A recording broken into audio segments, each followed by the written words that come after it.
What's up everyone, how are you all? Today we are back with another blazing Deku story.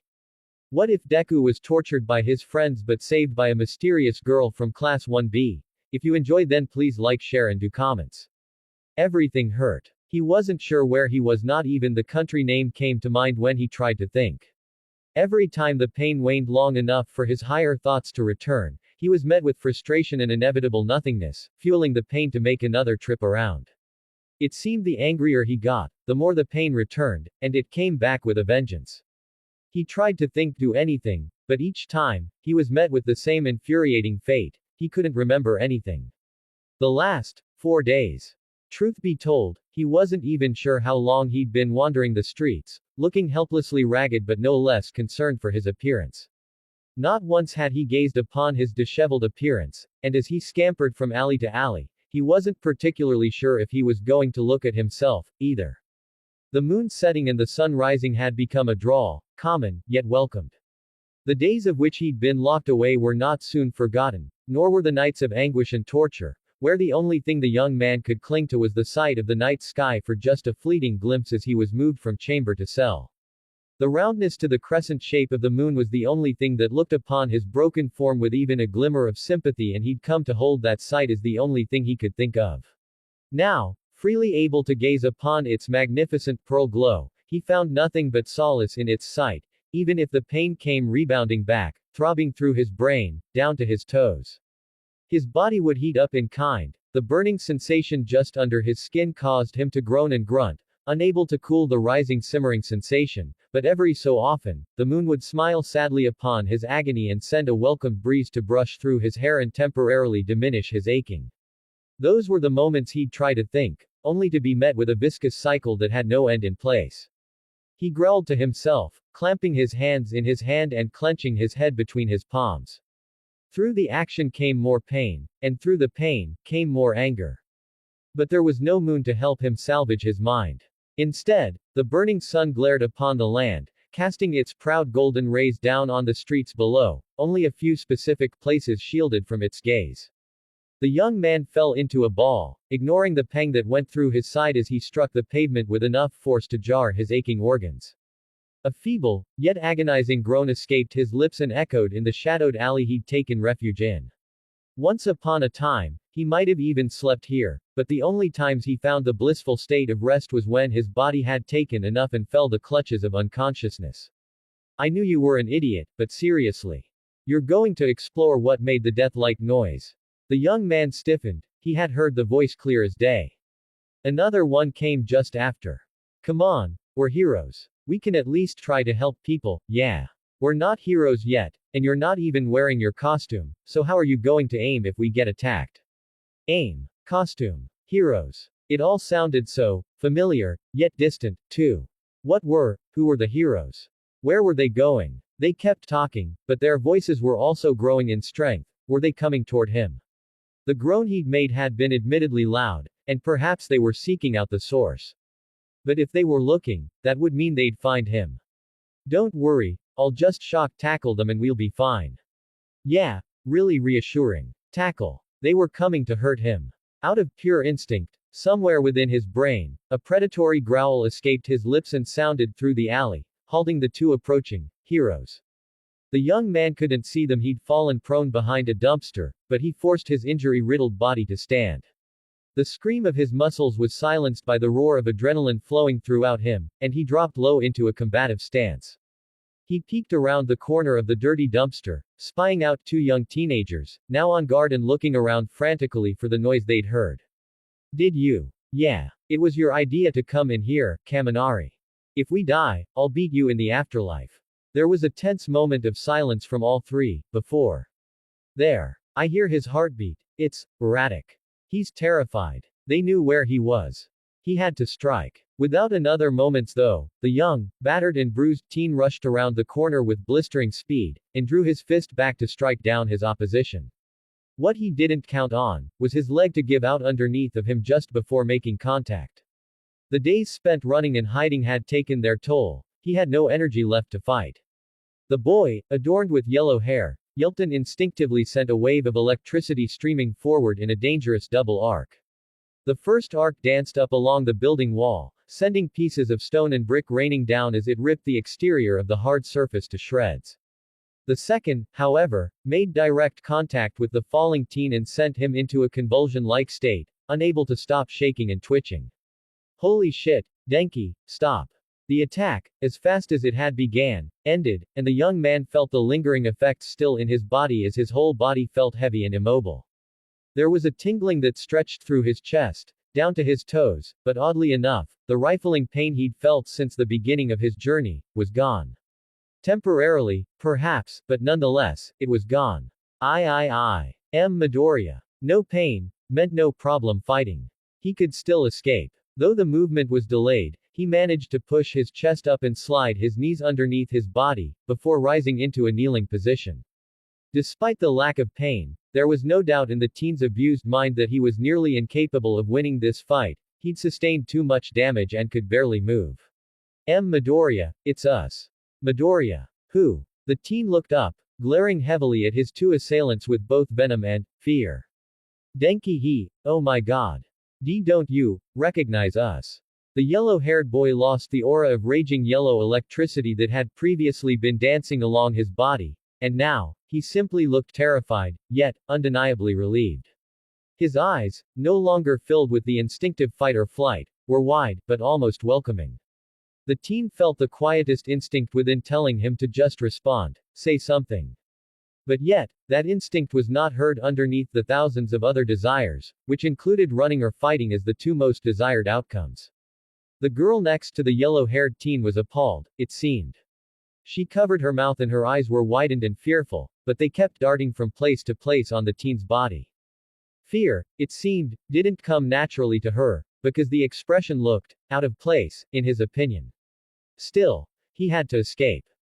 Go away. With the simple two words, the two teens were freed from the stasis that held them in place, as the yellow-haired teen rushed over to Midoriya's body, but refrained from touching him. The other teenager whipped out something and put it to her ear, talking frantically to herself, consistently repeating, come on, come on. Dude, what the hell happened to you?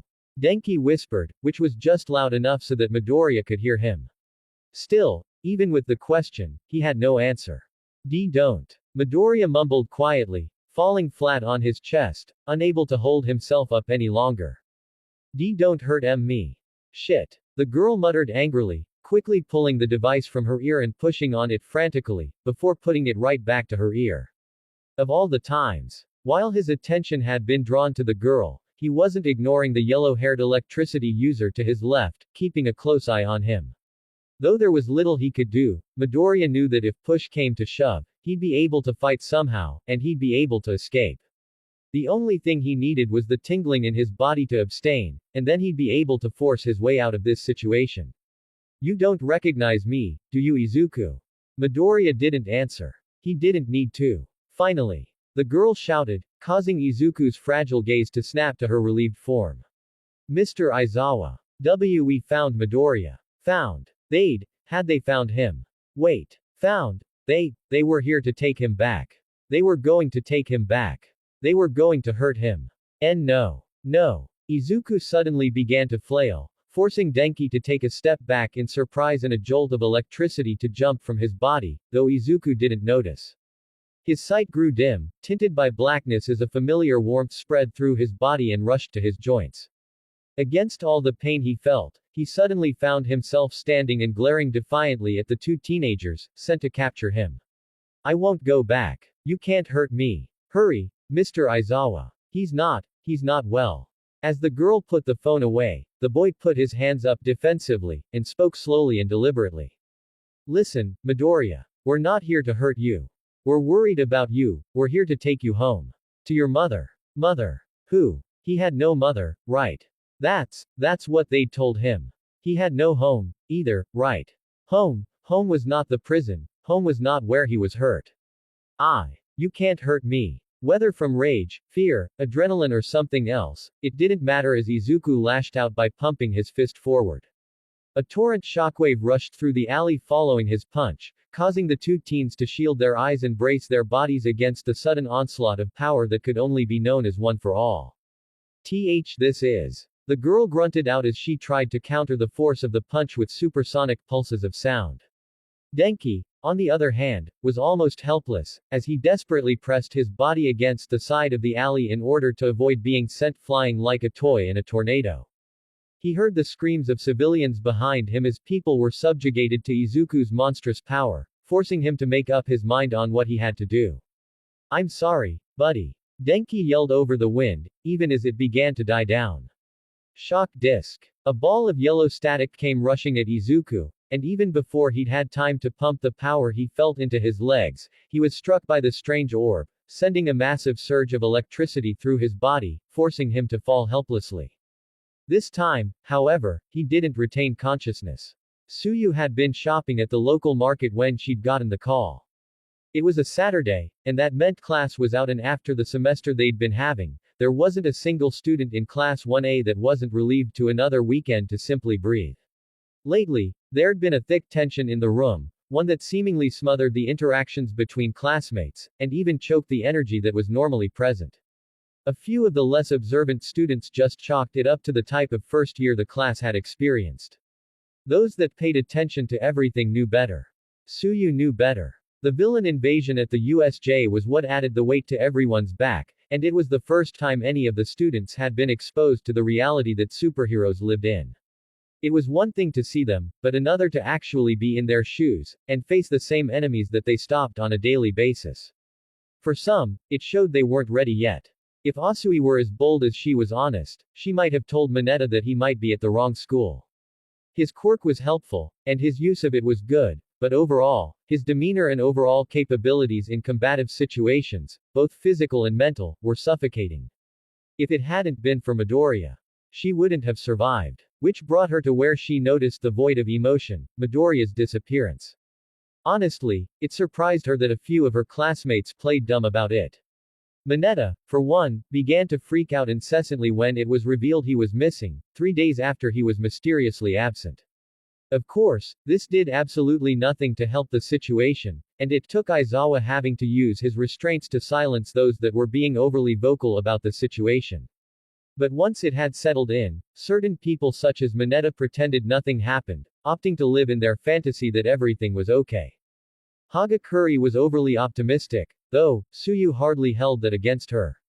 It was natural to be positive Midoriya was strong.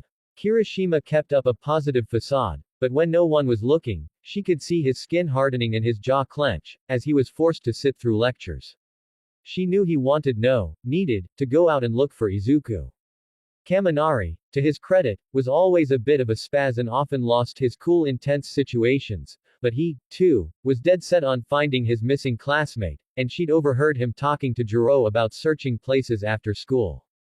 Even though he was a bit of a scatterbrain, and continuously told him his plan would never work, she would typically be found accompanying him away from the school grounds, her ear jacks actively plugging into nearby structures to listen for a certain someone's voice. Which brought up resident asshole, Bakugo. He, for one, was rather silent about the whole thing, and everyone knew better than to press on his buttons, not knowing what was boiling beneath the surface. It was a week that had passed, before Uraraka snapped at him and completely tore him apart with her words of scorn. Nobody exactly expected it, although she'd been a mess between crying and fuming, unable to do much of anything in her predicament. To everyone's surprise, he didn't lash back, with his explosives, that is. He simply let her scream and yell, before challenging her into a fight, where he eventually put her down, with some difficulty. Though Asui wouldn't admit it aloud to him, she saw through his guise, and knew his actual intention was to get her to simmer down and release the pent-up anger and emotion. While there were other ways of doing it, it seemed to do the trick, and Bakugo himself seemed a little looser after blowing off some steam, too. Iida, to his credit, was much more composed, though he was often found scouting the city during his time off, only to come up empty-handed every time.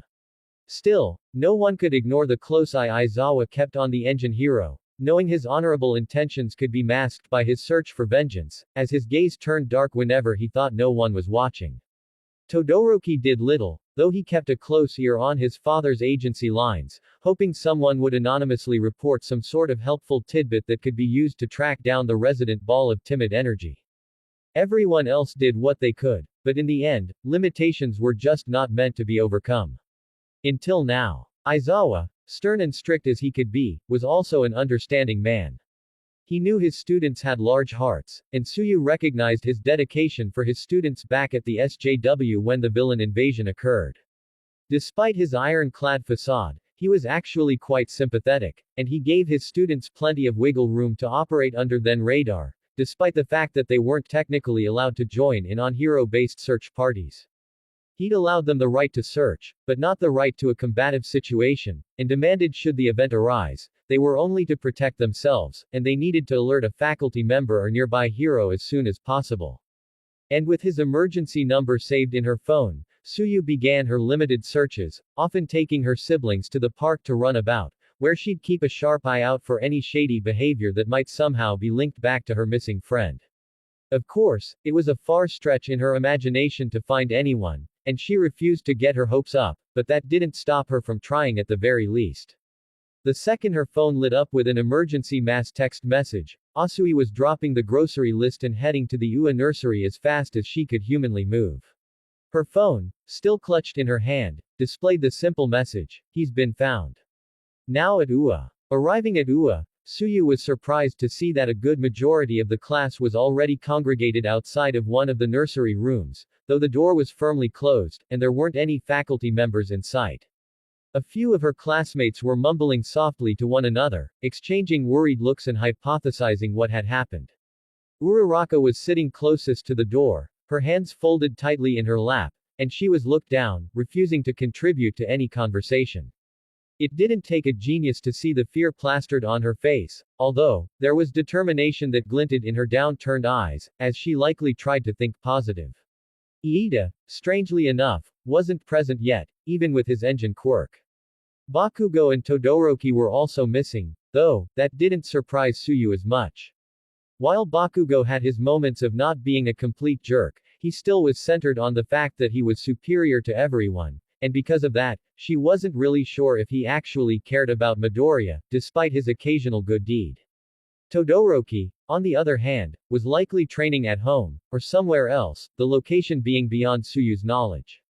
He kept to himself far too much to be someone she kept tabs on.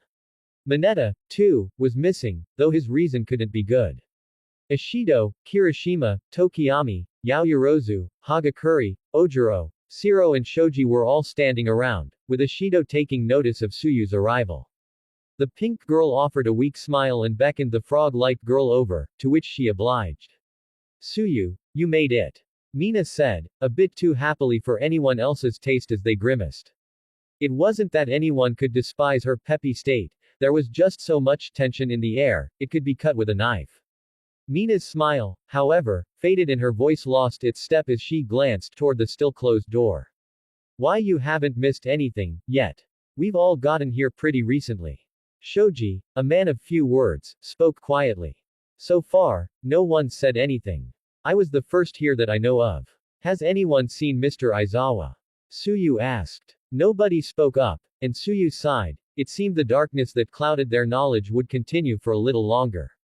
The group continued to make small talk, hoping to get their minds from the matter at hand, as a few more classmates arrived, Aoyama and Sato showing up just a few minutes after Asui. Although Aoyama's overly enthusiastic fascination for sparkling was what ended up cutting from the conversation, if only for a little bit until he relinquished his self-centered viewpoint. Nobody had anything against the blonde-haired teen, he just needed to ease off the narcissism for a little. When the door opened, everyone's voices went silent, and all eyes turned toward the doorway. From the room emerged Kaminari and Jiro, though their looks were far from focused on their classmates in front of them. Kaminari's usually vibrant eyes were dulled, and he looked like he'd seen a ghost. His blank look was almost as similar as the look he would give when he'd reached his quirk's upper limits, although he still typically retained spatial awareness. Here, he was just moving forward without a single thought. Jiro, on the other hand, was biting her lip, and refused to meet the gaze of anyone. Her ear jacks hung from her ear lobes, completely emotionless and dull, as if her energy had been sucked from her body. From a glance, there were even some unshed tears that shone brightly in her eyes, although knowing the punk rock sound quirk user, they might not fall until she was away from everyone. Nobody had the courage to ask what was inside the room. Thankfully, no one needed to, as the door opened again, and from inside, emerged Mr. Aizawa. Judging from the dark bags under his eyes, and the tired look in his typically dry eyes, Suyu knew the news was far from good. Alright, listen up. I'm only going to say this once, so listen closely. I don't want any questions until I'm done. He paused, allowing everyone time to digest the rules. We have found Midoriya. A collective sharp intake of breath followed those words, and judging from the daring look on Aizawa's face, he was waiting for someone to break his rules. But, as it stood, no one dared speak, and so, he continued. He is in critical condition. As for how bad, he will live. Once we know more, we'll inform you at his consent, but for now, all you need to know is that he is going to survive. Once more, a collective noise rippled through the room. This time, it was a round of sighs, all in relief. Uraraka looked as if her world had been turned right side up once again, and plenty of the students looked a million times happier. But, Aizawa wasn't finished yet. However, he isn't in good shape. He's malnourished, dehydrated, fatigued, and non-coherent. Aizawa's eyes darkened as he spoke. Suyu, with her observant eyes, noticed the slight slouch in his posture as he spoke, and how he almost seemed sad. How bad, she wondered, was his mind that he couldn't recognize anything. Aizawa continued, he doesn't recognize anyone, right now. We don't know if this is permanent. He is suffering from memory loss, amnesia, as it were. He let out a sigh. We have no idea when, or if, he'll get his memory back. So for now, we're keeping visitors to a minimum. For now, we're not letting him have any, with the exception of Kaminari and Jiro. What? Why? Despite the dangerous glare Aizawa shot Kirishima, the battle-loving redhead refused to back down, looking at his teacher with shock and surprise. We all care about Midoriya. Why can't we see him? Suyu saw the mulling look in her teacher's face as he thought about punish the redhead, but as his expression lightened ever so briefly, she realized he had an excellent point, even if it was going against Aizawa's only rule. He sighed, and stuffed his hands in his pockets. Because those two are the ones that found him. They had to subdue him by force, and were trying to convince him nobody is around to hurt him. Introducing too many people will only scare him, and that's no way to assist anyone. Part of being a hero is knowing what is appropriate, and what is not. Aizawa's look turned hard again. Interrupting your superiors is not. Kirishima winced. Sorry, sir. He continued on, as if nothing happened. We'll let you know when you can visit, but right now, he's not well, and because of that, we're keeping visitors out. Now then, I need to get some juice. A clear path was made for their shaggy-haired teacher as he calmly walked through his students, and around the corner, disappearing from sight. Everyone's breath was held, waiting for him to pop back around, but after a moment, and no reappearance, everyone turned and swarmed Kaminari and Jiro.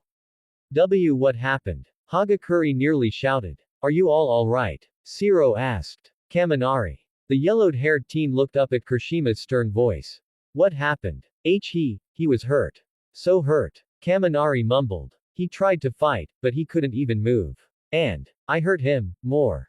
Stop. Jiro suddenly demanded, her voice wavering with the weight of misery hanging on her words. You didn't know. But I. Once again, he was cut off by the earjack hero. I would have done it if you hadn't. Neither of us, knew. Suyu could see the raw emotion swimming in Kyoka's eyes, something she rarely saw out of the typically stoic teenager.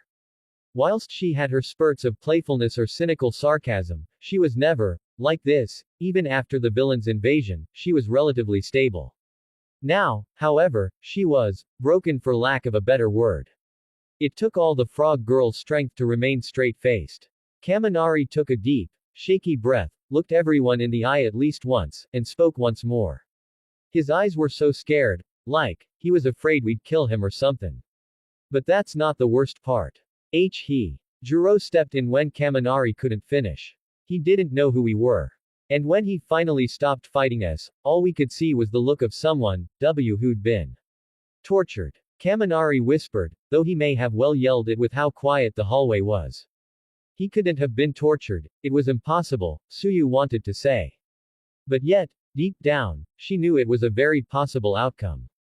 Heroes were kidnapped, it happened from time to time, and when it did, it was typically never good. Those that went missing would always turn up. It was whether or not they appeared alive that was a toss-up. To think that sweet, innocent, plain-looking Midoriya had been the one exposed to such heinous acts, she was fuming with rage and was tempted to search for the people that did this and give them the beating they deserved. But she couldn't. Not only was she too young, not only was she not yet a hero, not only did she not know who did this, let alone where they were hiding, but she wasn't strong enough. F fucking scum. Quote. Kirishima shook with rage as his head hung, his fist clenched tightly and his quirk reinforcing his skin. Asui couldn't agree more with his statement, feeling her typically reserved temper boil at the thought of someone even touching her friend, let alone striking him. He was hardly a romantic interest, but she'd lie to no one when she'd tell them she'd fight anyone on his behalf simply because she knew that he'd do the same if he needed to. His willingness to take on the monstrosity that attacked her without hesitance, even after the man had caused Mr. Aizawa's elbow to rot away, played fresh in her mind as she digested the steep words that her two classmates spoke solemnly. She cast a sideways glance toward the door that separated the injured and scared Izuku from her and the rest of the class, and couldn't decide if she was thankful for its presence, or if she should loathe its existence. In all honesty, she wasn't sure if she could face her plain-looking friend with that state he was supposedly in. Seeing him physically damaged was nothing new. She'd been in the room after Izuku fought with Todoroki in the sports festival, which now seemed so long ago.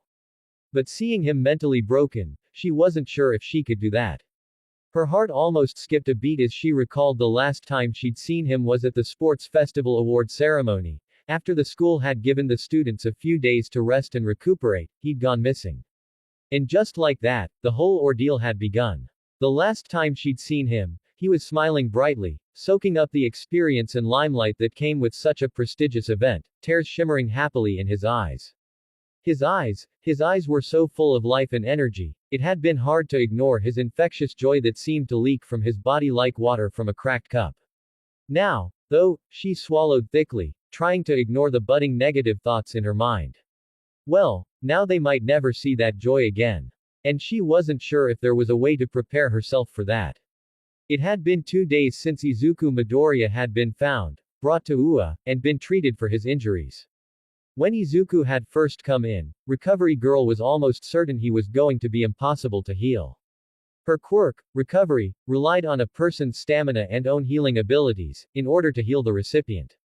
When her patient had first been brought in, he was unconscious, and the two students who'd came in with him, stated he was completely uncooperative when they were trying to talk to him, which meant Recovery Girl wasn't sure if she was going to be able to heal him to his full capacity.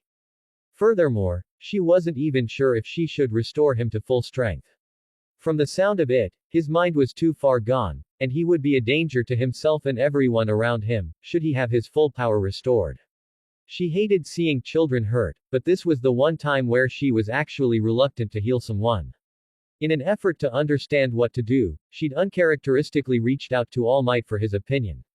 While the man was an excellent hero, and the most knowledgeable about One for All, he had never displayed the same ability and forethought as he did in heroics. Still, if there was anyone that could help restrain the young, wounded hero, it was going to be the man who gave him his power in the first place. All Might's advice was simple: heal young Midoriya. She shouldn't have been surprised. Most likely, he felt guilty for his young protege's kidnapping, and the aging hero couldn't bear the thought of his disciple wearing the wounds of his own failure to protect him.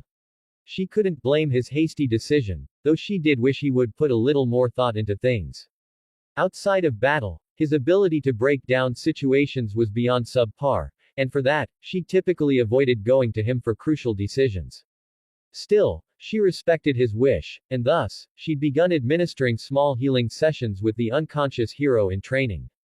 Thankfully, he hadn't returned to consciousness, and she hadn't had to cross that bridge of restraining him, yet. All Might had been more than unwilling to come into the room, and it went back to his feeling of failure, as Recovery Girl would guess. She felt her own levels of guilt creep up as she slowly took away the boy's pain, and she couldn't imagine how much weight the world's #1 hero was feeling right now, as the only thing he truly had, was laying, beaten and broken, in a medical bed, with no telling how he was faring beneath the closed eyelids. Shuzan G. Recovery Girl put her thoughts on hold as the steady, monotonous voice of her colleague broke through her station of thoughts. How is he coping? Recovery Girl, or Chio Shuzunji as she was called outside the field, snorted, and adjusted her glasses. Which one? The boy, or his teacher? Aizawa exhaled heavily, prompting Shuzunji to turn around and face him. He looked tired. His eyes, typically dried out from his quirk, was darkened by lack of sleep, and they looked as if they were barely staying open. Dark bags hid under his eyes, and his scar from his fight at the USJ seemed so much more ominous with the paleness his skin held. Recovery Girl narrowed her eyes as she quickly examined the man in front of her. Are you sleeping enough? Aizawa didn't even look up as he approached Izuku's bed. Or any of us. Chio had no response, so she remained quiet, and let the underground hero look over her patient. The bruising that covered his body had taken a less ominous appearance, more than likely thanks to the quick and few healing sessions that he'd been able to tolerate without incident. She'd been able to restore actual structure to his bones, and even knit some of the muscles back together, although his arms were far from healed. His legs had been in bad shape, but only because he'd broken them, and forced his body to keep moving. His arms, however, were beyond shattered. It was only because of their initial structure that the limbs had been able to maintain any sense of structural integrity. Has the blood work returned? Aizawa asked quietly. Yes, Shuzunji said, quietly in turn. She mentally prepared herself for what she had to say, and the response she'd likely get. He was exposed to trigger. Aizawa's eyes shot up, and a look of disbelief flashed across his face, before he settled back into his typical, stoic appearance. Still, she'd seen it on his face. He knew exactly what that meant. Trigger, huh? Aizawa gently brushed his fingertips along Izuku's bandages, seeing if he would elicit a response from the unconscious teen. To Recovery Girl's relief, and slight disappointment, he did not. That's not a typical kidnapping, then. These guys weren't just trying to kidnap for ransom. They had something planned, and it involved Midoriya. He spoke again. Undeniably, they wanted something. Recovery Girl picked up her cane, and gently pushed her desk with it, allowing her chair to roll toward the bed. Oddly enough, her quirk couldn't heal herself, and because of that, her ability to walk without pain had deteriorated throughout the years. For years, she'd felt powerless as she became a liability in the field, unable to avoid the attacks that would rain down on the scene from larger-scale villain organizations, until she'd come to realize it was time for her to operate behind the scenes. Now, she once again felt powerless, only this time, it had nothing to do with her placement. What that something is, I can't fathom. Unless they simply wanted to break him, which they seemingly succeeded in, Recovery Girl hissed. She ignored the fleeting glance Aizawa gave her, as brief as it was. What else could he possibly have to offer? Silently, Recovery Girl hid her suspicion about One for All. Aizawa hadn't been entrusted with that information, mostly due to the chasm of dislike that separated All Might and himself, which stemmed from their outlooks on heroics. Thus, he didn't know the truth behind Midoriya's quirk, nor did he know about the mechanics of it, such as its ability to be passed from user to user. The knowledge of that feature was extremely limited. Almost nobody knew about that feature, even in the small circle of people that knew about All for One as a whole. If Izuku had been kidnapped in an attempt for him to give up that power, it spelled out terrible things for both himself and All Might. While Shuzunji always nagged on the world's top hero to reveal his status for what it was, the one thing she immediately agreed on with him was the knowledge that it could be passed on. Villains from all over the world would come to try and get their hands on it, by whatever means necessary. Izuku, and any other wielder, would never be left in peace, and they'd undoubtedly be hunted down until their last days. His immense power, Aizawa said, and for a split second, Recovery Girl froze in place, thinking the Erasure hero had somehow discerned the truth behind Izuku's power. As it were, however, Aizawa continued. He displayed terrifying strength during the sports festival, and for any villain watching, that strength could be used to their advantage. They likely beat him in an attempt to cause him to become loyal to them, and when he denied, they were left with no other option. Recovery Girl internally sighed as she realized Aizawa was still ignorant to the truth behind One for All. However, she didn't have the time to display her relief, as the next burning question came to mind. Do you believe the trigger was an attempt to discover if it was an actual serum? If they'd bought the drug in the underground market, there was no telling if the dosage they got was sufficient enough to be used in the midst of a battle. With no other way to test it, it was completely possible that they'd used the drug on Izuku to simply test whether or not it was the real deal, so to speak. In a sense, he was a lab rat for their disgusting curiosity. That, Aizawa said quietly. Or they used it to discover what his upper limits were. His strength, could it have been enhanced even further? Personal gain. That's what everything came down to, in the end. Chiyo Shuzenji's hands clenched firmly around her cane. It hadn't been the boy's fault he was given the chance to become the hero he'd always dreamt of. It hadn't been his fault he had the traits that made him a warrior, along with a caring and selfless individual.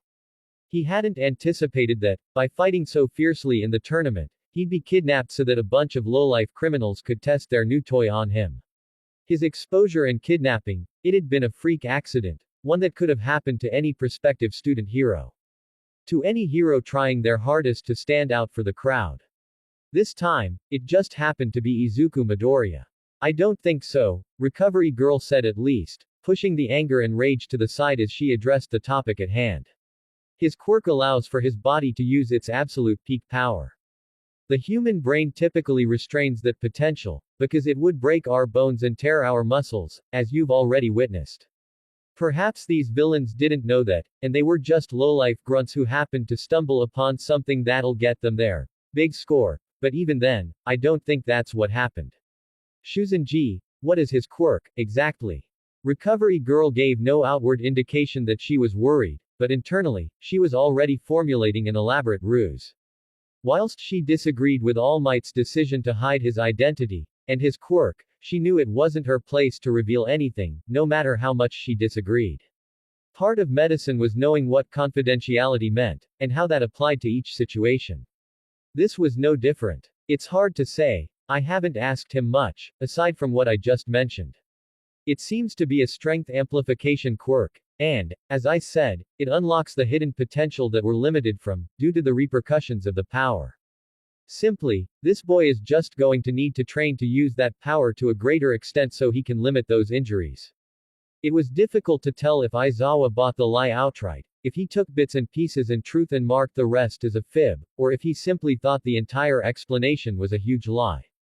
His face was passive, and his eyes unreadable, but after a moment passed, he simply nodded, and turned his attention back to his student.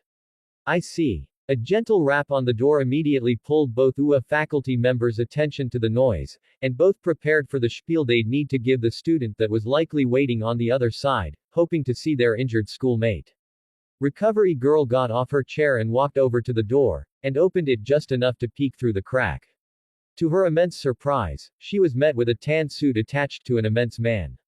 His face, wearing a proud smile, seemed to hint at the anxiety he was likely feeling as he shifted his somewhat timid gaze from the door, to the woman in front of him. I am here, he said loudly, but overly so as to disturb the slumbering Izuku. He then dropped his regal facade, and timidly asked, may I come in?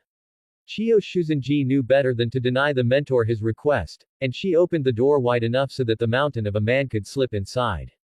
Whilst it was hard to believe, he was actually quite limber, and with that, he was very agile, which kept him from accidentally knocking things over as he entered tight confines. His face displayed a hint of fear mixed with worry as he saw the unconscious Midoriya, but the smile remained plastered on his face, defying the truth he felt in that moment. Aizawa. You're here, too? All Might asked, being sure to keep his voice down. If it had been a simpler injury, he might not have been so conscious about his level of volume, and he'd accept the smack that the diminutive nurse would be sure to give him, but she couldn't help but appreciate his awareness for the situation. It was refreshing. Aizawa nodded mutely, his eyes lazily rolling over to look at the new visitor. Of course, he's my student, too. And, while he has a knack for breaking himself, this wasn't his fault, and I'd like to see him well again. There was a look of understanding that passed between the two radically different heroes, the connection subtle, but the electricity between their gaze was intense. But for once, Recovery Girl watched as compassion passed between their locked stares, and she saw the tiniest of nods, before Aizawa closed his eyes and stuffed his hands in his pocket, before stepping away from the bed. I gotta go tend to some homeroom papers, be sure he stays well in my absence, All Might. It was less of a demand, and more of a hope, though one that didn't know. Shota Aizawa might say that he didn't do things such as hope. However, the message was loud and clear to All Might, as he put 2 fingers to his forehead, and saluted, his ever-common grin growing large at the task at hand. I shall. He'll be up and running in no time. He most certainly will not be running if I have any say. Recovery Girl butted in. Honestly, where in the world did All Might get such delusional fantasies from? Aizawa didn't respond. He simply walked from the room and made sure the door was closed behind him before leaving. As soon as the door clicked shut, a puff of smoke escaped All Might's body, and the once muscular hero was replaced by a frail, bony man with blood that leaked from his mouth. His eyes were much more sunken, but they still held the same shine that one could see in All Might's. How is he, Shuzanji? It was remarkable how similar Toshinori and Shota were, Recovery Girl mused.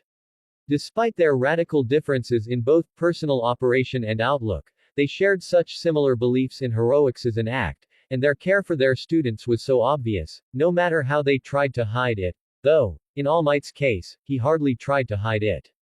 Especially when it came to Izuku. He's progressing, which is more than I could say earlier.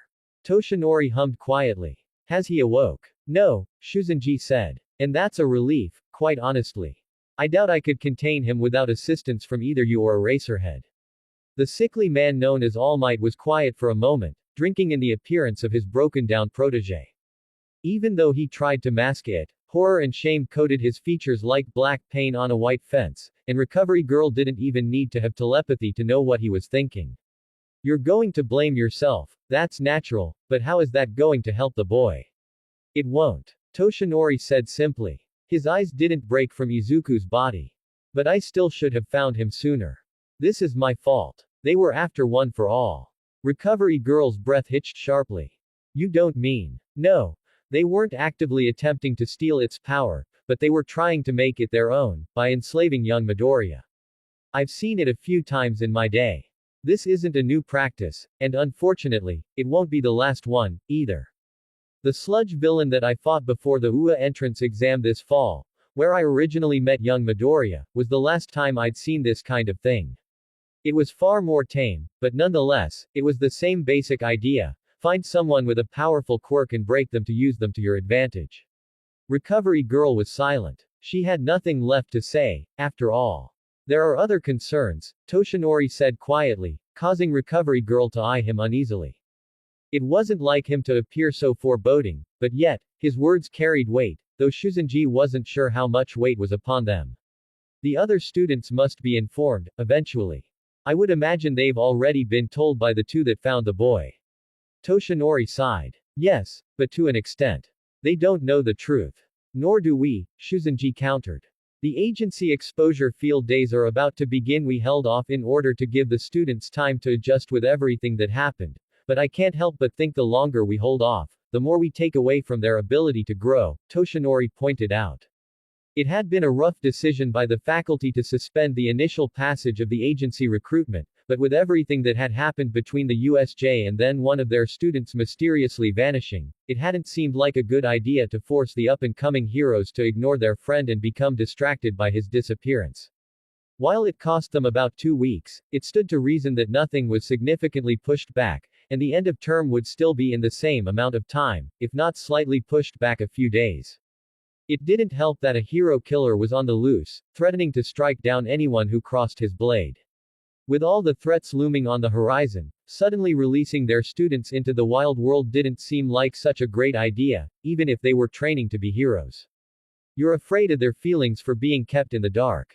Recovery Girl asked. Toshinori nodded once. The longer they're ignored, the more questions they'll have, and the more suspicion will arise. They know their friend is not well, how unwell has yet to be seen. Recovery Girl hummed as she thought about their predicament. You've thought this through quite well. When it comes to major crisis, I tend to keep my gaze focused ahead. Good. Recovery Girl said. She spared a glance at the clock that hung on her wall. 13:42. Only an hour or so until her next hurdle appeared. If you've thought well ahead, you can stand with me and face the young man's mother. Scarier words had never been spoken. Where's my Izuku? It began with the rapid swing of the nursery door, and it was immediately followed by a tearful wail that could only belong to the overly anxious mother of Izuku Midoriya. Tears, fresh and flowing, dripped from her chin as she burst into the room, her red and puffy eyes drawing a painful stab of guilt from within Toshinori Yagi.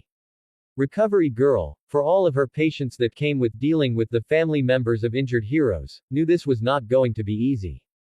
While she'd never directly met Inko Midoriya, there was no shortage of stories when it came to her waterworks, and it suddenly didn't seem so surprising that Izuku had inherited the trait as well. In fact, it would have almost been scary if Izuku didn't cry as much as his dramatic mother. This was the one thing, however, Recovery Girl could understand: a river of tears, and then some.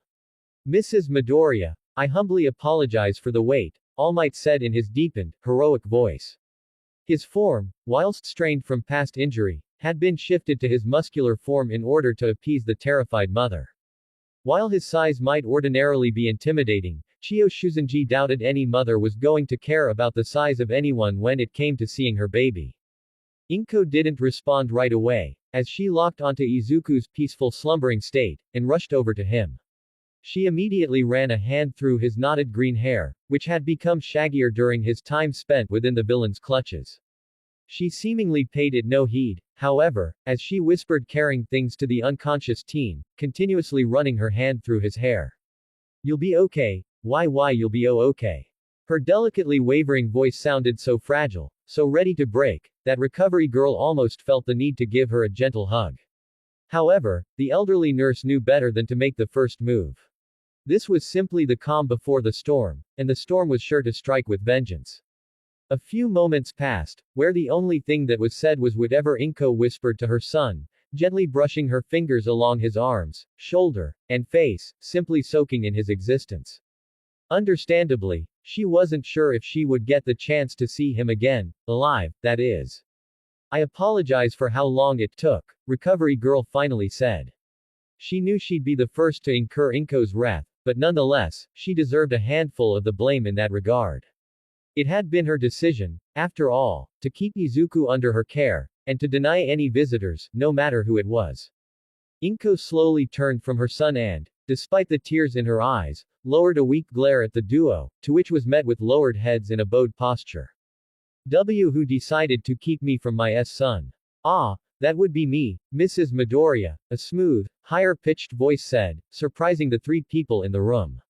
From the doorway, a small rodent-like creature stood, a merry smile on his face, despite the situation at hand. I dearly apologize, but I couldn't risk everyone's safety until it was confirmed Izuku was safe, sound, and of no danger. Danger. He wouldn't hurt anyone. Inko nearly screamed, but her voice was broken by the tears that still flowed from her eyes, taking away from the effect. Still, the rodent-like principal bowed with the smile still on his face, and accepted the blame. We weren't positive of that. There's much we have to talk about, and there are things you should know, Principal Nedzu said evenly, with the jovial hint still in his voice. Recovery Girl hadn't anticipated the principal's arrival, although in hindsight, it made perfect sense for him to be present. He did oversee the school, after all. His willingness to accept blame that wasn't his own was admirable, that much Recovery Girl would admit. But by putting blame on himself, it was a question of how much damage with the public was he willing to risk, especially if things soured between himself and Inko Midoriya.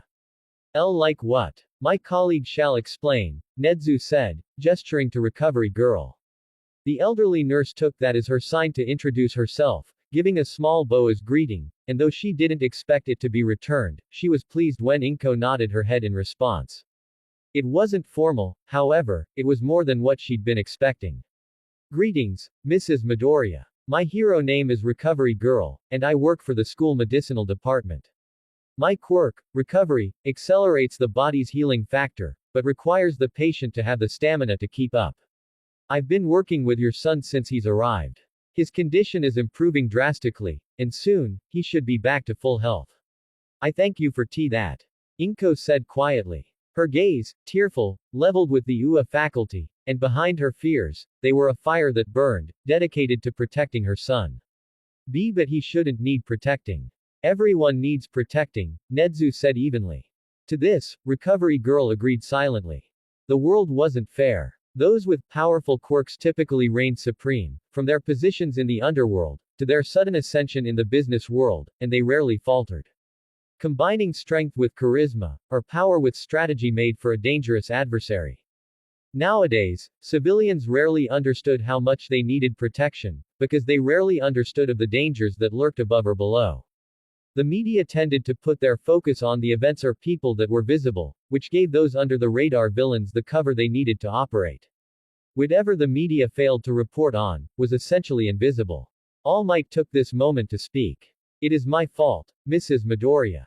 I failed as my responsibilities as a member of the prestigious UA staff, and for that, you have my humblest apologies. Apologies, as it seemed, were not what Inko Midoriya was out for, as she waved away the sorrow with a stern, yet scared, glare. Being sorry doesn't help my son. He doesn't deserve this. At that, Inko began to bawl once more, her tears seemingly limitless as she desperately held onto the side of Izuku's bed, afraid he'd disappear if she let go. Recovery Girl felt her heartstrings being pulled on, but she forced herself to remain neutral. She knew one wrong step would result in a mass exodus of problems, and that was the last thing she, or any of the faculty, needed. They'd have to tread lightly to keep things favorable. Before she could say anything, however, All Might clenched his fist, and spoke softly, so softly, it was almost lost to the cries of the mother. I know that. I know that better than I should. I took it upon myself to oversee young Midoriya's growth.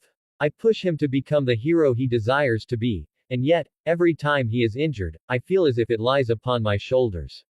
For all the times Inko had ever seen All Might, he'd always been adorned with a smile on his face. It was practically his staple, and from what her son used to rave about, it was what made him such an amazing hero. So when she looked up through her watery gaze, she almost froze in time, spying no evidence of a smile on the large man's face. No amount of apology can take away your pain, nor can it remove your son's. This failure is my sin to bear. I told him. I am here. But I was not. And for that, I failed. You're really filled with this. Toshinori. Shuzanji thought to herself. But I will not rest until the men that did this to young Midoriya are put in their rightful place, and justice is doled out. You, Mrs. Midoriya, have my word. All Might's firm gaze, accompanied by his hardened words, gave Inko the confidence she needed, as she teared up for the umpteenth time. This time, relief spread throughout her features, and she nodded once. Thank you. As Inko thanked All Might, a groan emitted from the bedside next to the two adults, drawing everyone's attention for different reasons. On Inko's face was pure elation. The UA faculty, however, wore an uneasy, slightly nervous look as their patient began to stir. His green eyes fluttered open amidst his groans of fatigue and likely pain, and for a second, they were calm. Then, his pupils shrank and he began to look around frantically, not recognizing his location. Recovery Girl's frown deepened as she witnessed the tensing of Izuku's muscles, along with the clenching of his fist. If they didn't take immediate action, he'd activate One for All in a desperate attempt to escape. Where am I? Izuku mumbled to himself, before repeating the question to those he saw. His eyes were wild, filled with fear and mistrust, but what struck Recovery Girl the most was the foreign look within. He truly didn't remember anything. Where am I? Midoriya, my boy. It is I, All Might. You were hurt, so we helped you become well again. All Might said calmly, though his typical passion leaked into his words. Judging by Izuku's stare, it was clear the teen didn't buy it. Who are you? Are you trying to hurt me? Before there was even a chance to answer, an intense pressure settled upon the room as Izuku rose from bed, his fists, jaw and teeth all clenched. He ignored the IV that came tearing from his arm, the pain being almost a non-factor as he drew his fist back. You won't take me back. Quickly, Headmaster, evacuate Mrs. Midoriya. All Might shouted, making himself appear larger in order to hopefully discourage the boy's attack. Recovery Girl took her position behind the mountainous man, all the while studying his fearful look that hid behind his aggression. Even as Nedzu went to pull on Inko's arm, the green and black-haired mother refused to budge. Izuku, my baby, stop. Don't you know? Izuku's gaze settled on the woman, and for a second, he hesitated. His mouth went from a scowl to a frown, and his eyes flickered with recognition.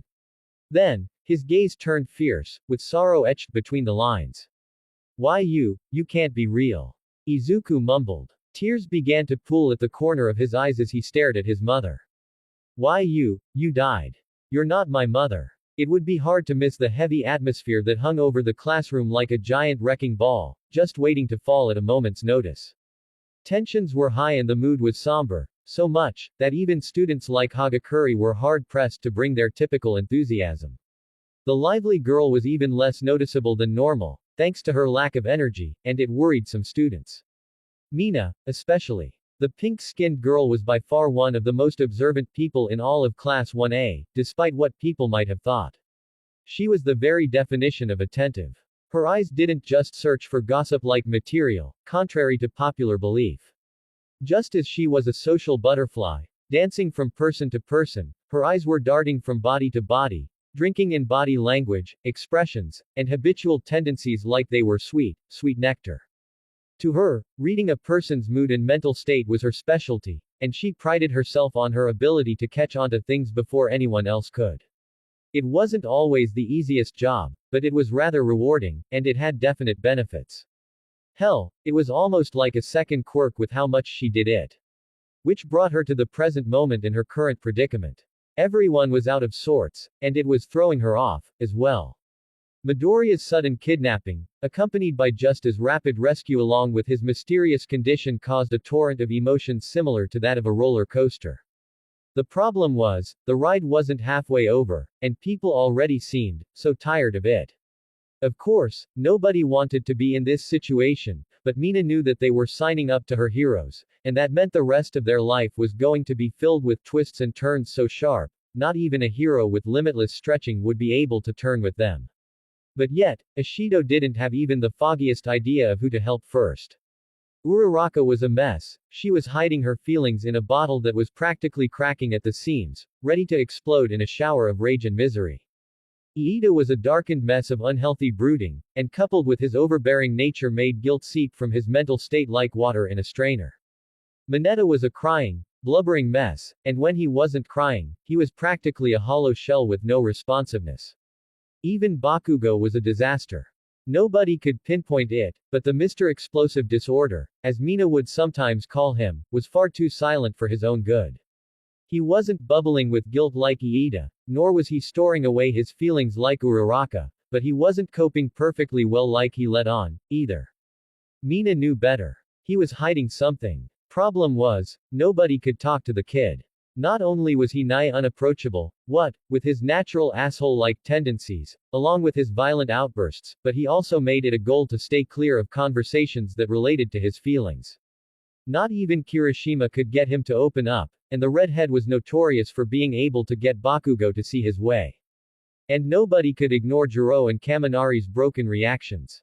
The two had been inseparable since they recovered Midoriya from the streets, and it was almost cute enough to cause Mina to squeal for joy, if the circumstances were different, of course. They were leaning on one another, that much was obvious. The looks they'd give one another when they thought no one was watching, a worried look. One that spoke volumes. Don't break on me now, I can't do this without you. It was impossible to miss, if you were looking. Ah, Mina said, running her hands rapidly through her pink, messy hair. I have no idea where to start. Why not start with those most need it? Mina yelped, and jumped in place, not expecting to hear a calm, masculine voice. She turned to her left and saw Todoroki looking at her with a mostly blank expression. Was that amusement? He was putting folders into his backpack, but yet, his attention was solely on her. Yaoyorozu certainly has been distracted, as of late. She missed 2 straight homework assignments, and she also barely performed above average on the test today, Todoroki commented. Of course, no one can ignore Hagakure's lack of excitement, either. Blinking slowly, Mina slowly pointed at Todoroki. Why you're noticing these things, too? Wait, how did you? I might be quiet, but I'm not immune to social interactions, you know. They're my classmates, too. And you've been muttering under your breath for much longer than you realize. I didn't mean it like that, Mina said quickly, smiling nervously. Her interactions with the half-hot, half-cold quirk user were about as common as her days without coffee, that is, they never happened. I'm just a little surprised, is all. Todoroki hummed quietly, but looked toward the door, as if waiting for someone to come through. Uraraka and Iida most definitely need help, but they're both far too naive to admit it. Nobody here has gone through this, and because of that, they don't know what to do. How to respond. I thought Iida's brother was attacked by Stain. Mina put a finger to her chin and pondered. She was almost certain her classmate had gone through a close and personal family ordeal, to which the regional news had broadcasted someone from the Iida family being hurt. Todoroki paled, and he seemed to have a sudden thought, but he turned away and averted his eyes, to Mina's surprise and overwhelming curiosity. However, bigger fish needed to be fried, so she decided to leave the topic for another day, and mind him, she would be grilling him for answers. Anyway, between everyone, it's up to you to judge who needs help first. My recommendation, figure out what you need, first. Information might be your number one tool. Todoroki's advice seemed to clear things up, and her mind, previously murky with all the thoughts running through her head, became far clearer with a goal in mind. She gave the red white-haired teen a beaming smile, a rarity recently, and flashed him a quick thumbs up. You're the bomb, I got a jet. Just before she darted off, however, a thought crossed her mind, and she paused in the doorway, delicately touching the doorframe with her hand. She turned back, and with a much softer smile, she looked at Todoroki. Hey, if you need to, you can talk to me. The boy seemed surprised, but after a few seconds, his shock wore off, and he closed his eyes. I appreciate the sentiment. I'll be alright, though. Mina didn't reply, she didn't have to. She smiled and walked through the door, missing the small smile that fleetingly appeared on Todoroki's lips. As she walked out the front gate, she whipped out her phone and shot a text to Jiro asking where she was. While she also had Kaminari's number, really, she had everyone's number, she also knew which of the two was more likely to reply. With Jiro's quirk, she'd hear her phone, even if it was on vibrate. Sure enough, a few seconds passed, and Mina had a reply. Kaminari and I stopped by a record store. What's up? Perfect. She was able to knock out two birds with one stone if she did everything correct. Mina wouldn't lie though, she was nervous. Previously, she would assist her friends from primary school in matters that were much more trivial than this. She'd never had to deal with, well, she'd never had people witness something like their friend being all jacked up like they'd muttered. This was profoundly more troublesome than she was used to. You two wanna come with me to grab some tea? I know a great place. She could practically feel the surprise from the other end. Mina rolled her eyes in amusement, remembering every time people were surprised she drank something like tea. Since it was associated with being mellow, it was the last drink anyone expected her to sip on in her free time. She just never told them she got a variant of the tea they expected. Her phone made a ding, and she hastily read the reply, her smile growing as she read the message. Sure, but don't expect the idiot to drink any. He says he hates tea. They have other stuff. Mina quickly assured. She then shot them the location and began making her way there, all the while, thinking about how she was going to bring things up, and what she was going to say when the time came. And furthermore, if she was even ready for the truth. The shop was small, quiet, and it was rather empty on this particular day. The shop owners did fair amounts of business, and had contracts across the city, allowing their small business to thrive, even on a limited amount of customers. It helped that the rent was cheap, another useful tidbit that Mina had come across with her talkative nature. The barista smiled as Mina walked in, and leaned on the counter she was previously cleaning. Oi, Ishido, what'll it be? Mina rolled her eyes. I said Mina is fiend. She paused and glanced fleetingly at the menu board. Even though she'd practically memorized the flavors, she never hesitated to check if there was something new. Tiger milk for me. The barista paused, her eyes glancing at the pink-haired girl. That's usually what you get when something's up, you okay? Curse those habits, Mina thought. Why yeah. Just. A classmate got hurt. So, we're all reeling a bit. I guess hero school is more than it appears. The barista said slowly. She nodded however, and without another word, began whipping up Mina's drink order. Meanwhile, said girl selected a table with a lava lamp in the middle, and sat down, tossing her book bag down next to her. She didn't want to think about the homework that was calling her name, nor did she was to think about the upcoming tests that were sure to put an anchor on her grade if she wasn't careful. All she wanted to think about was, all I'm saying, is that it's not my fault my quirk makes me go stupid. Yeah, sure. Keep telling yourself. Why aren't you listening? The door made a ding upon the duo's entry, and Mina didn't even need to look to know that her two classmates had arrived. Their bickering was a dead giveaway. However, Mina felt a small measure of relief bubble in her chest. If they were able to squabble, that meant they weren't stuck within a crippling state of self-doubt. At least, that's what it probably meant. The acid user spun her chair and eagerly smiled at her two classmates, both giving her their own unique form of a greeting. Jiro caught her eye first, and smiled softly, her eyes brightening just barely, while Kaminari flashed her a thumbs up. Coincidentally, he was the one who'd gotten her back into the habit. They turned their attention to the menu board, and while it looked like Jiro was ready to order, Kaminari seemed stuck over a few choices, citing a light tap on the back of his head, courtesy of Jiro's ear jacks. Come on, pick. Jiro bemoaned her indecisive companion, and he smiled sheepishly, but pointed to the board. There's so many choices. What if there's a better one than what I pick? Mina giggled to herself, and for a brief moment, she forgot that her class was in a state of disarray. For just a minute, it seemed as if she was just casually hanging out with two friends, preparing to play matchmaker and drink one of her favorite teas.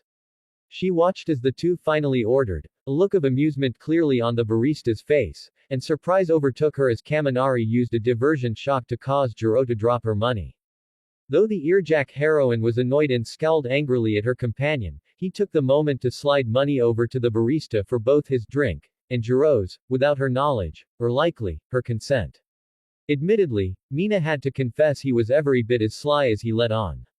It was no secret she'd thought him to be somewhat of a womanizer when she'd first met him, and he tried to play the moves on her. However, he wasn't by any means a bad guy. He didn't seek to sleep with her, something unfathomable at their current age, but not unheard of, nor did he try and flirt with multiple girls immediately after. He was genuine, too. His compliments had been from the heart, and he was actually taken by her appearance.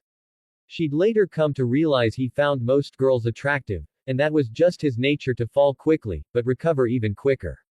Still, he hadn't been scummy about it, like a certain short, purple-haired little dwarf, and he was actually sweet. Still, he didn't know her, and she didn't know him, so she turned him down gently, citing she'd rather be classmates first. He wasn't upset, either. He just groaned, but smiled, and accepted it for face value. Truly, he was a decent, if not hormonal, teenager. But he did know how to play the sly guy, as well, as evidenced by his ability to pay for something he probably had no need to pay for. Mina was willing to bet this wasn't the first time this had happened either, though he was probably changing the script each time, and finding new ways to pay without Jiro noticing. And sure enough, when she picked up her money and went to pay, and the barista shrugged and told her it was already covered, she shot Kaminari a glare, but it was a weak one, and there was something akin to a very faint blush on her cheeks. Mina grinned. When everything blew over, she'd had plenty of things to pursue, and this was certainly one of them. They made their way over, and Mina practically ushered them into their seats. So what was so important that you wanted to meet us here to talk about? Jiro asked casually, slipping into her usual habit of twirling her ear jack around her finger. Kaminari also seemed interested, his eyes firmly settled on Mina, awaiting an explanation. Mina paused. She needed to go about this delicately if she was going to have any success. It was like a video game that dealt with charisma. It was a toss-up whether or not it would work. Oh, nothing, really.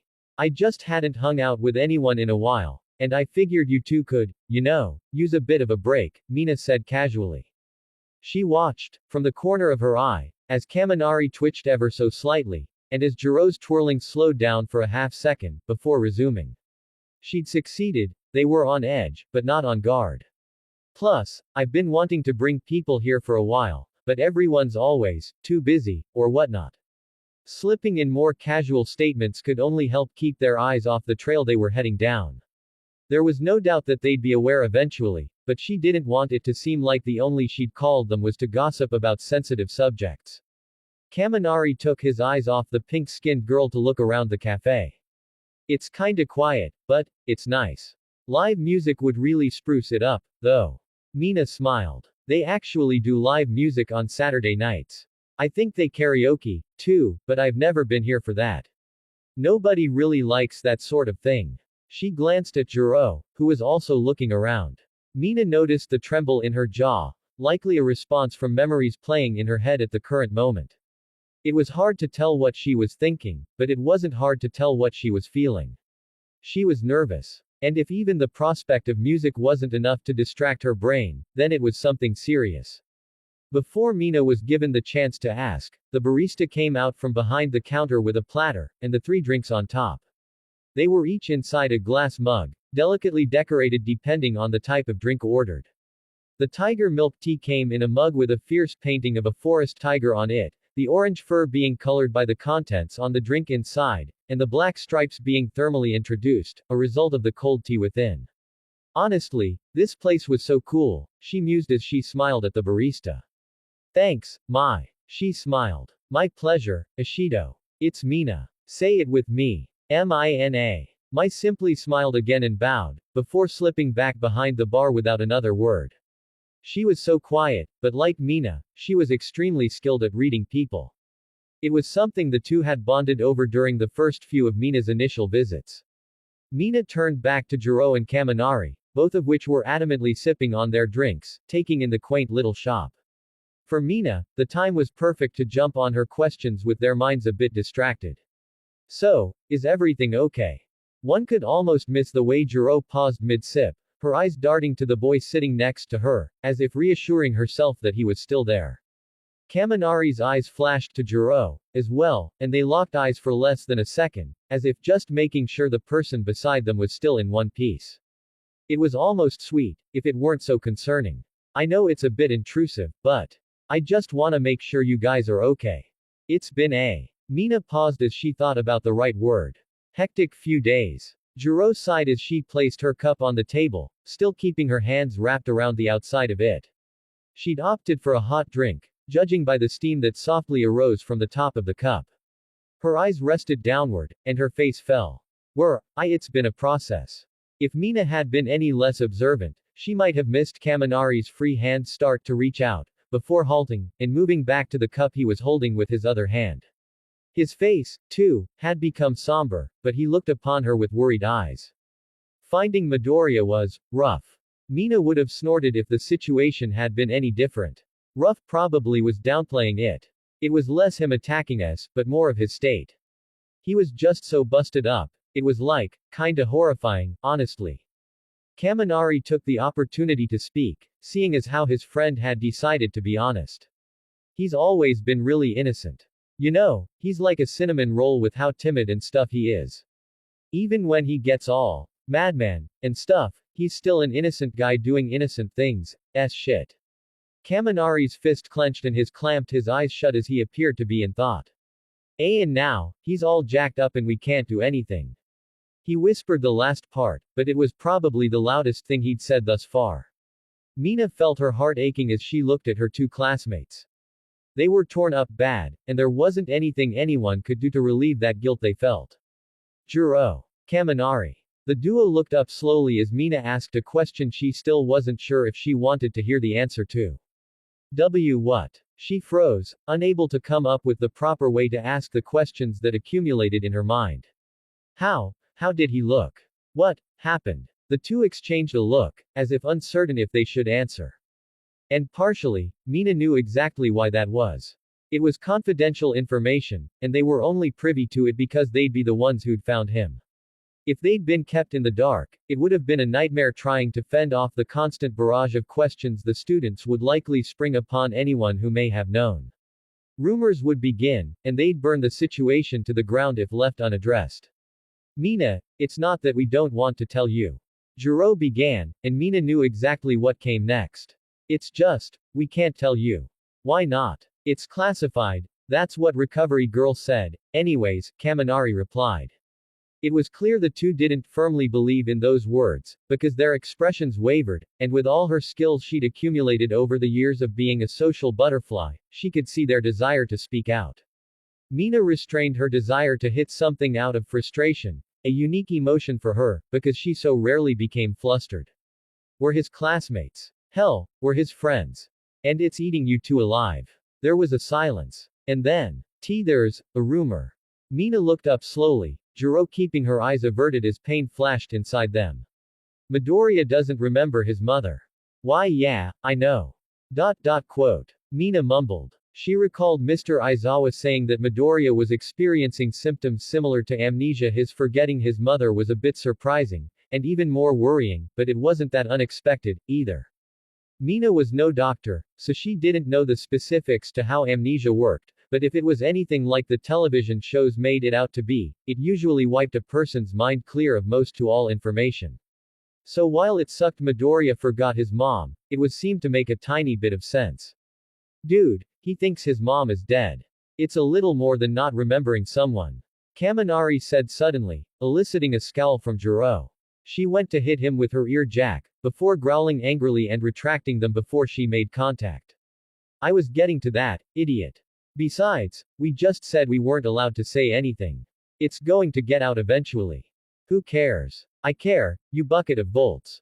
They're gonna know who spilled. Jiro argued back. Midoriya thinks his mother was killed. Mina asked quietly. Both Jiro and Kaminari stopped their argument and looked at one another guiltily, although Jiro still had an ounce of annoyance in her eye. Hesitantly, she spoke up. Look, why you can't say anything? To anyone. We weren't supposed to say anything. You were already revealing stuff. Kaminari protested, but was ignored. But it doesn't matter now, Jiro emphasized, looking at her yellow-haired friend with a fierce glare, causing him to clam up. Because, he's right. It would get out. But just, keep this to yourself. For now, at least. Is he okay? Mina asked, unable to contain her worry any longer. Please. His arms are almost paralyzed. Mina froze in fear. Midoriya's arms. Jiro sighed. Something about, he tore his joints up way too much because of something that happened and, they're not paralyzed yet, but if he keeps going, then he'll lose use of them. Holy shit. Yeah, he's in bad shape, Jiro commented. And, you too? Mina finally asked. She hadn't forgotten the reason she brought everything up in the first place. She got the information, now she needed to make sure that her friends were alright. Are you two okay?